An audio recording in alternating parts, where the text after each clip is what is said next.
வணக்கம், என் பேர் வி விமல்ராஜ். நான் வந்து வாணி வித்யாலயா ஸ்கூல்ல 9th ஸ்டாண்டர்ட் படிக்கிறேன். 2019ல நான் கிக் பாக்ஸிங் ட்ரைனிங் எடுக்க ஸ்டார்ட் பண்ணேன். இப்போ வந்து நான் அண்ணா நகர்ல இருக்க காம்பட் கேண்டிக்ஸ்ல வந்து ட்ரைனிங் பண்ணிட்டு இருக்கேன்.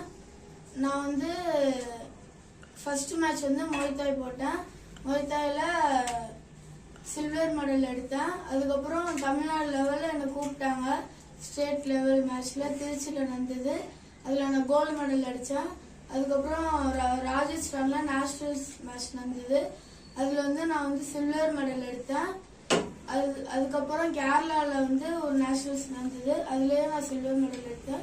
இப்போ லாஸ்ட்டாக இந்தோனேஷியா பாலியில் நடந்த வேர்ல்ட் சாம்பியன்ஷிப்பில் சில்வர் மெடல் எடுத்தேன். நான் இன்னும் நல்லா மேட்ச் இன்னும் நல்லா கொண்டு போனோம். ஒலிம்பிக் லெவலில் போய் கோல்டு மெடல் எடுக்க இன்னும் நல்லா போனோம். கவர்மெண்ட் சைட்ல இருந்து இன்னும் கொஞ்சம் சப்போர்ட் இருந்தா நல்லா இருக்கும் சார். என் பையன் பாத்தீங்கன்னா சில்வர் மெடல் அடிச்சிருக்கான். இப்ப ஆப்பர்ச்சுனிட்டி கிடைச்சது. இன்னும் கோல்டு அடிக்கிறவங்க எல்லாம் நிறைய பேர் இருக்காங்க. அவங்க எல்லாம் வெளியில வரணும். கவர்மெண்ட் என்ன சப்போர்ட் பண்ணணும், கொஞ்சம் முடிஞ்சாலும் சப்போர்ட் பண்ணா நல்லா இருக்கும் சார். கேம் கொஞ்சம் வெளியில கொண்டு வரணும். என் பையன் ஏதோ கடைசி சமயத்தில் என்னால முடிஞ்சதை நான் அனுப்பிச்சு விட்டேன். கவர்மெண்ட் சப்போர்ட் பண்ணிச்சுன்னா இன்னும் எவ்வளவு கீழே இருக்காங்க. அவங்க எல்லாம் கோல்டு அடிப்பாங்க, இன்னும் எவ்வளவு அச்சீவ் பண்ணுவாங்க. அவங்களெல்லாம் கொஞ்சம் வெளியில கவர்மெண்ட் தான் பார்த்து கொண்டு வரணும். கிக் பாக்ஸிங்ல எப்பல இருந்து இன்வால்வ் ஆனாப்ல பையன் தம்பி? 2019ல இருந்து சார்.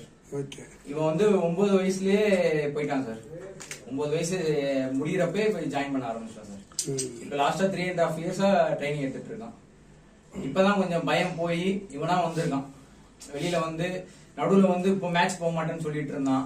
கடைசியில வந்து இந்த மேட்ச் எல்லாம் பாத்தீங்கன்னா அனுப்புறப்ப கடைசி சமயத்துல தான் சொன்னாங்க, ஒரு 1 மந்த்ல தான். அப்ப நான் சொன்னேன், அப்ப அப்ப எல்லாம் காசு இல்ல தம்பி, இப்ப அனுப்ப முடியாது, வேணான்னு நான் போவேணான்னு சொன்னப்பெல்லாம் என்னை வந்து கம்பல் பண்ணி அனுப்பிச்சிங்க. இந்த தடவை வந்து நான் போறேன், ஜெயிச்சுட்டு வரேன், எனக்கு என்ன அனுப்பிச்சு விடுங்கன்னு சொல்லி அவ்வளவு தூரம் கம்பல் பண்ணி கெஞ்சி கஷ்டப்பட்டு தான் சார் நான் அனுப்பிச்சு விட்டுருக்கேன். இவனுக்கு செலவுகள் என்ன, பிராக்டிக்கலா என்ன செலவு, அவ்வளவு கஷ்டமா? ஆமா சார். இப்ப இவன் போயிட்டு வந்தது இப்ப பாத்தீங்கன்னா 1.25 லட்சம் ரூபாய் ஆயிடுச்சு சார். பிளைட் டிக்கெட், அங்க தங்குற செலவு, சாப்பாடு செலவு எல்லாமே நான் தான் சார் அனுப்பிச்சு விடணும். இப்ப அதனாலதான் சார் இப்ப என்னால முடிஞ்சனாலதான் இவன் சில்வர் அடிச்சான். அதனாலதான் திருப்பி சொல்றேன், கோல்டு அடிக்கிறவங்க எல்லாம் இங்க இருக்காங்க. அவங்க எல்லாம் வந்து கஷ்டப்படுறாங்க. அவங்களாம் வெளியில கொண்டு வரணும். கவர்மெண்ட் பார்த்து கொண்டு வந்துட்டாங்கன்னா, முடிஞ்ச அளவு ஹெல்ப் பண்ணாங்கன்னா இன்னும் நிறைய கோல்டு மெடலிஸ்ட் தான் இருப்பாங்க இங்க. தம்பியோட எய்ம் என்ன அடுத்து? ஒலிம்பிக்ல போகணும் சார். ஒலிம்பிக்ல வருது சார் கேம். அடுத்த வருஷம் வந்துடும். பார்ட்டிசிபேட் பண்ணி கோல்டு அடிப்பேன்னு சொல்லியிருக்காங்க சார். கண்டிப்பா அடிப்பான எனக்கும் நம்பிக்கை இருக்கு சார். சார், விளையாட்டுத்துறை அமைச்சர் உதயநிதி இருக்காரு, நீங்க அவரை அப்ரோச் பண்ணீங்களா? இல்ல சார், பேசுறதுக்கு தான் சார் கேட்டுட்டே இருக்கேன். அநேகமா இந்த வாரத்துல பார்த்தாலும் பாத்துருவேன் சார். அவருக்கு தெரியுதான்னு தெரியல. ஆனா முடிஞ்ச அளவுக்கு நான் வந்து என் தெரிஞ்ச ஆள் மூலியமா அப்ரோச் பண்ணிக்கிட்டே இருக்கேன் சார். ஃபுல்லாவே கண்டிப்பா நீங்க தம்பி என்னென்ன பண்ணாப்ல அதெல்லாம் நீங்க அங்க சொல்லி சர்டிபிகேட் எல்லாம் காமிச்சீங்கன்னா அதுக்கான ஹெல்ப் பண்ணுவாங்க. கண்டிப்பா சார், கண்டிப்பா காமிக்கிறேன். அந்த கேமரா பார்த்தே பேசுங்க. எப்படி ஆர்வம் வந்தது தம்பி உனக்கு கிக் பாக்ஸிங்ல? எனக்கு சின்ன வயசுல இருந்தே பண்ணிட்டு இருக்கேன். எனக்கு எப்படி ஆர்வம், எப்படி உனக்கு அது எப்படி ஆர்வம்? ஏன் ஒய் கிக் பாக்ஸிங், ஏன் அதுக்கு ஏன் போன சார்? அதுக்கு காரணம் நான் தான் சார். நான் தான் போய் சேர்த்து விட்டேன். அப்படியே கொஞ்சம் கொஞ்சமா போனா நடுவுல போவான் நிப்பான். இப்ப கடைசியில நானா நிப்பாட்டினாலும் இவன் நிப்பாட்ட மாட்டான் சார். நீங்க ஏதாவது ஸ்போர்ட்ஸ்ல இருக்கீங்களா? நான் ஹை ஜம்ப்ல இருந்தேன் சார். நான் ஹை ஜம்ப்ல இருந்து நேஷனல் பிளேயர். நான் பாக்ஸிங் போனேன். ஆக்சுவலா எனக்கு வந்து ஹிப் ரிப்ளேஸ்மெண்ட் ஆயிடுச்சு சார். காலுக்கு எனக்கு டோட்டல் ஹிப் ரிப்ளேஸ்மெண்ட் ஆயிருக்கு. என்னால நடக்கிறது கொஞ்சம் கஷ்டம் தான். அப்புறம் இவனையும் பாக்ஸிங்ல சேர்த்து விட்டேன். வருவானா வரமாட்டான்னு தான் நினைச்சேன். ஆனா இப்ப வந்துட்டான் சார். கண்டிப்பா இன்னும் அச்சீவ் பண்ணுவோம். இப்போ நான் ஃபுல் இன்ட்ரெஸ்டோட போயிட்டு இருக்கேன். அடுத்து நான் ஒலிம்பிக்ல தான் கோல்டு மெடல் எடுக்க ஃபுல்லா டார்கெட் வச்சிருக்கேன். பாக்ஸிங்லயும் கிக் பாக்ஸிங் போறதுக்கு என்ன காரணம்? அந்த ஸ்பெஷலைசேஷன் போறதுக்கு என்ன காரணம்? ஸ்பெஷலைசேஷன்னா அப்படிலாம் இல்ல சார். எல்லாமே கத்துக்கணும் தான், ஸ்போர்ட்ஸை கத்துக்கணும் தான் சார் நான் அனுப்பிச்சு விட்டது. கிக் பாக்ஸிங் ஸ்பெஷலா போல. இவன் வந்து கிக் பாக்ஸிங்ல இப்போ ஷைன் ஆயிட்டு வந்துட்டு இருக்கான் சார். பாக்ஸிங் பண்ணாலும் பண்ணுவான். பாக்ஸிங்லயே கோல்டு அடிச்சிருக்கான். இப்ப ஸ்கூல் மூலியமா போறப்ப ஸ்கூல்ல வந்து அவங்க சொல்லியிருக்காங்க, இனி எந்த மேட்ச் நடந்தாலும் நாங்க சப்போர்ட் பண்றோம். இந்த வருஷம் பாத்தீங்கன்னா best students award Vani Vidyalaya படிக்கிறான். அவார்டு இவனுக்கு தான் தராங்க. ஸ்கூல்ல கூப்பிட்டு வச்சு பேசியிருக்காங்க. பாராட்டு விழா நடத்தணும்னு சொல்லியிருக்காங்க. எப்பன்னு தெரியல சார். ஸ்கூல் மூலியமா. சரி தம்பி, இந்த இப்ப ஸ்போர்ட்ஸ்ல இன்ட்ரெஸ்டா இருக்கீங்க, படிப்பு, இது ரெண்டுக்கும் எப்படி ஸ்ட்ரகிள் பண்றீங்க? ஸ்போர்ட்ஸ்ல தான் நான் இப்போ ஃபுல் கான்சென்ட்ரேஷன் கொடுக்குறேன். இது உங்க எஜுகேஷன் பாத்துக்கிட்டா படிக்கிறேன். கொஞ்சம் பாஸ் ஆகுற அளவுக்கு கண்டிப்பா பாஸ் ஆகிற அளவுக்கு படிக்க சொல்லியிருக்கேன் சார். ஏன்னா ஸ்போர்ட்ஸ்ல காலையில 5 மணிக்கு எழுந்திரிக்கிறான், ரன்னிங் போறான்.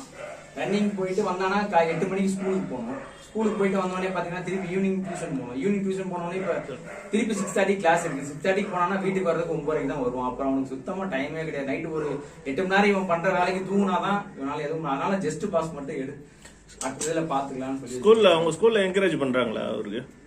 ஸ்கூல்ல பேசியிருக்கேன் சார். கொஞ்சம் இப்பதான் இவனை பத்தி தெரிய வருது. அதனால கொஞ்சம் அவங்களே சொல்லியிருக்காங்க சார், அவங்க கொடுக்குற கேள்வியை மட்டும் படிங்க, கண்டிப்பா பாஸ் ஆயிடுங்கன்னு சொல்லி ஸ்லிப்லாம் டெய்லி கொடுத்து என்கரேஜ் பண்றாங்க சார். நல்லா. ஃபுட் விஷயத்துல ஏதாவது ஸ்பெஷல் கான்சன்ட்ரேஷன் பண்றீங்களா? ஆமா சார், டயட்ல இருக்கான். சொல்லு என்னென்ன சாப்பிடுறேன். ஃபுல்லா டயட்ல தான் இருக்கேன். ஃபுல்லா வீட் ஐட்டம்ஸ்ல தான் எடுக்கிறேன். சப்பாத்தி, வேற கிரீன் வெஜிடபிள்ஸ், இது ஃபுல்லா தான் சாப்பிட்டுட்டு இருக்கேன். அது கிராம் கணக்கு தான் சொல்லியிருக்காங்க இவன் சாப்பிட்றதுக்குன்னு. சாப்பாடு ஒரு 100 கிராம், அப்புறம் நான்வெஜ் ஒரு 100 கிராம், ஃப்ரூட்ஸ் 100 கிராம், இதான் இவனோட சாப்பாடு. அதை வந்து கொஞ்சம் இவனோட வெயிட்டுக்கு தகுந்த மாதிரி பிரிச்சு சாப்பிட சொல்லியிருக்காங்க சார். ஆக்சுவலா இவனுக்கு பாத்தீங்கன்னா தைராய்டு இருக்கு சார். தைராய்டு இருக்கு, வீசிங் ப்ராப்ளம் இருக்கு. இவன் என்ன எக்ஸசைஸ் பண்ணாலும் இவனால உடம்பு குறைக்க முடியாது. டெய்லி 200 mg போட்டுட்டு இருக்கான் சார். இருந்தாலும் இவன் வந்து கொஞ்சம் இன்ட்ரெஸ்டா இருந்து பண்றான். அதுவே எனக்கு பெரிய விஷயம் தான் சார். இப்போ ஒலிம்பிக்னா ஹெவி காம்படிஷன் இருக்குது. இப்போ எப்படி அவர் தயாராகிறாரு? நான் அது ஃபுல் ஃபோக்கஸ் பண்ணி நல்லா ட்ரைனிங் எடுத்து போய் கோல்டு மெடல் அடிப்பேன். கண்டிப்பா இதுவரையும் பார்ட்டிசிபேட் பண்ண எல்லாத்துலயும் மெடல் அடிச்சிருக்கான் சார். பார்ட்டிசிபேட் பண்ணானா கண்டிப்பா ஜெயிப்பான் சார். எனக்கு நம்பிக்கை இருக்கு சார். இவனுக்கு நம்பிக்கை இருக்கு. உங்க பேர் சொல்லுங்க. என் பேர் ML விஜய் சார். நான் இங்க சென்னை வடபள்ளியில இருக்கேன். நான் டயர் பிசினஸ் பண்ணிட்டு இருக்கேன் சார். இவங்க ஹவுஸ் ஒய்ஃபா இருக்காங்க. அவங்க அம்மா சேர்க்கிறோம்னு சொல்லியிருந்தாங்க. எனக்கு வந்து அது கொஞ்சம் பயமா தான் இருந்தது. ஏன்னா காசு கொடுத்து வந்து ஒரு அடி வாங்குறதுக்கு வந்து ஒரு பெத்த தாய்க்கு வந்து ஈடாகாது. ஆனா இருந்தாலும் என்னோட ஹஸ்பண்டோட ஆசையை நிறைவேற்றுன்னு சொல்லிட்டு நானும் சேர்த்து விட்டேன். ஃபர்ஸ்ட் போட்டியில கலந்துருக்கப்பவே வந்து அடிச்சு ரத்தத்தோட தான் மூக்குலயே ரத்தத்தோட தான் வந்தா. அது ரொம்ப ரொம்ப அழுகையா இருந்தது. அப்புறம் கொஞ்சம் கொஞ்சமா அவனோட முன்னேற்றத்தை பார்க்க எனக்கும் கொஞ்சம் ஒரு பெருமையாவும் இருந்தது, ஒரு சந்தோஷமாவும் இருந்தது. அதுக்கப்புறம் கொஞ்சம் இன்னும் திட்டிகிட்டே தான் இருக்கிறேன். ஏன்னா ஸ்டடிஸ் வந்து ரொம்ப ரொம்ப இம்பார்ட்டன்ட் இந்த உலகத்துக்கு. பாக்ஸிங் போனாலுமே ஸ்டடிஸ் இருந்தாலும் வந்து அடுத்த ஏனே வந்து பண்ண முடியும். அதனால வந்து படிப்பும் முக்கியம், பாக்ஸிங்கும் முக்கியம்னு சொல்லிட்டு நானும் சொல்லிட்டு இருக்கேன். என்னோட முயற்சி நானே முடிஞ்சளவு எல்லாமே பண்றேன். வீட்டுக்கும் ஹெல்ப் பண்றேன். பையனையும் விட்டுட்டு கூட்டிட்டு போறது எல்லாமே நான் தான்.